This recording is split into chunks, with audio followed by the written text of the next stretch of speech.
मस्साजोगमधील संतोष देशमुख हत्या प्रकरणात एक मोठी अपडेट आहे।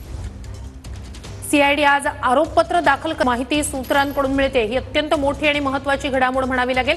विशेष मकोका कोर्टात आरोपपत्र दाखल करण्यात येणार आहे असं सूत्रांकडून कळतंय। मस्साजोगमधील संतोष देशमुख हत्या प्रकरणात ही मोठी अपडेट म्हणावी लागेल।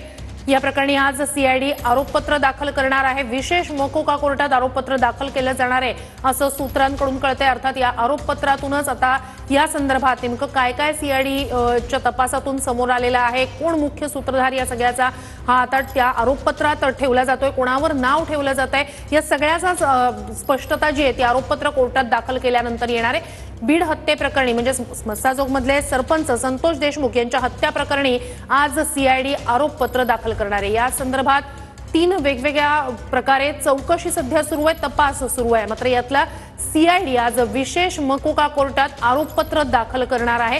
या आरोपपत्रातूनच सीआयडीच्या हाती नेमकं काय काय लागलेलं आहे, मुख्य सूत्रधाराबाबत नेमकं सीआयडी या आरोपपत्रात काय म्हणते, या सगळ्याकडे खरं तर विशेष लक्ष असेल। मस्साजोगमधील संतोष देशमुख हत्या प्रकरणात एक मोठी अपडेट आहे। कृष्णा आंधळे अद्यापही या संदर्भात पोलिसांच्या हाती लागलेला नाहीये। आरोपी आहे कृष्णा आंधळे।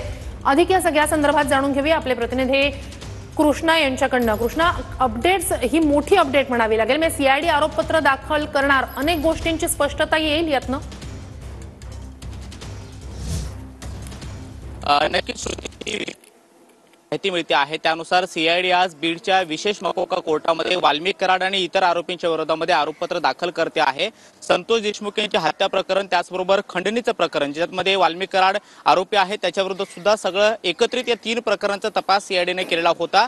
जरी सीआयडीचं वेगळं पथक आणि हत्या प्रकरणाच्या तपासासाठी सीआयडीचंच विशेष तपास पथक जरी बनलेलं असलं तरी मात्र सीआयडीचे अधिकारी तेच होते आणि तपास अधिकारी एकच असल्यामुळे आतापर्यंत जेवढे सगळे सबळ पुरावे आरोपींच्या विरोधामध्ये आहेत त्या सगळ्या पुराव्यांचे एकत्रित करून जे काही साक्षीदार आहेत त्या साक्षीदारांचे जबाब जवळपास 1,500 पानांचं हे आरोपपत्र असल्याचं कळतं आहे। ज्यामध्ये वाल्मिक कराड, सुदर्शन घुले, जयराम चाटे, प्रतीक घुले आणि कृष्णा आंधळे, सुधीर सांगळे आणि त्याचबरोबर सिद्धार्थ सोनावणे असे एकूण 8 आरोपी आहेत। या 8 आरोपींच्या विरोधामध्ये आतापर्यंत तपासामध्ये निष्पन्न झालेले पुरावे, त्याचबरोबर जे साक्षीदार आहेत त्यांचे जबाब आणि इतर महत्त्वाचे तांत्रिक पुरावे असे एकूण सगळं जे आरोपपत्र आहे ते बीडच्या विशेष मकोका कोर्टामध्ये आज दाखल होणार आहे। सीआयडीच्या वरिष्ठ अधिकाऱ्यांकडून जी माहिती मिळते आहे त्यानुसार आज दुपारपर्यंत हे आरोपपत्र दाखल होईल। ज्या आरोपपत्रामध्ये संतोष देशमुख यांची हत्या नेमकी का झाली किंवा त्याच्यामागचे नेमकं षडयंत्र कसं रचण्यात आलं, वाल्मिक कराडचा नेमका त्यामध्ये सहभाग कसा होता आणि हत्या करण्याचं जे कारण आहे ते आवादा कंपनीकडून जे काही खंडणी वाल्मिक कराड मागत होता किंवा त्याचे सहकारी मागत होते त्यामध्ये अडथळा ठरणारे संतोष देशमुख यांची कट रचून हत्या केल्याचं सीआयडीने यापूर्वी कोर्टात म्हटलेलं होतं। त्यामुळे ते सुद्धा आता स्पष्टीकरण जे आहे ते आरोपपत्रामध्ये मिळू शकतं, कारण आतापर्यंत जो काही तपास झालेला आहे त्या सगळ्या तपासामध्ये ज्या बाबी सीआयडीच्या तपासामध्ये निष्पन्न झालेल्या आहेत त्या सखोल तपास करून पुराव्यानिशी आज कोर्टामध्ये मांडल्या जाणार आहेत आणि जवळपास 1,500 पानांचं हे आरोपपत्र असल्याचं कळतं आहे।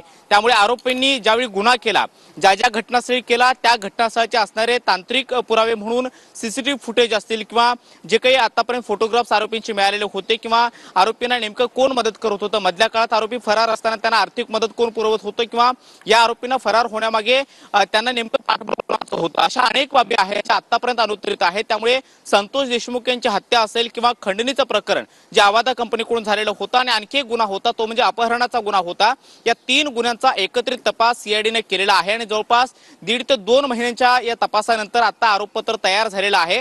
आज ते बीडच्या विशेष मकोका कोर्टामध्ये दाखल केलं जाईल, ज्यामध्ये वाल्मिक कराड महत्त्वाचा आरोपी आहे, कारण वाल्मिक कराडला कुठेतरी या सगळ्या प्रकारामध्ये मास्टरमाइंड दाखवलेलं होतं आणि त्याच्या विरोधामध्ये असणारे जे काही सबळ पुरावे आहेत ते आतापर्यंतच्या सगळ्या प्रकारामध्ये निष्पन्न झालेले आहेत ते सुद्धा आता कोर्टामध्ये मांडले जाणार आहेत। बीडच्या विशेष मकोका कोर्टामध्ये हे प्रकरण घेऊच तुमच्याकडनं। मात्र ही मोठी अपडेट जसे तुम्ही संपूर्ण माहिती दिली, तूर्तास धन्यवाद कृष्णा।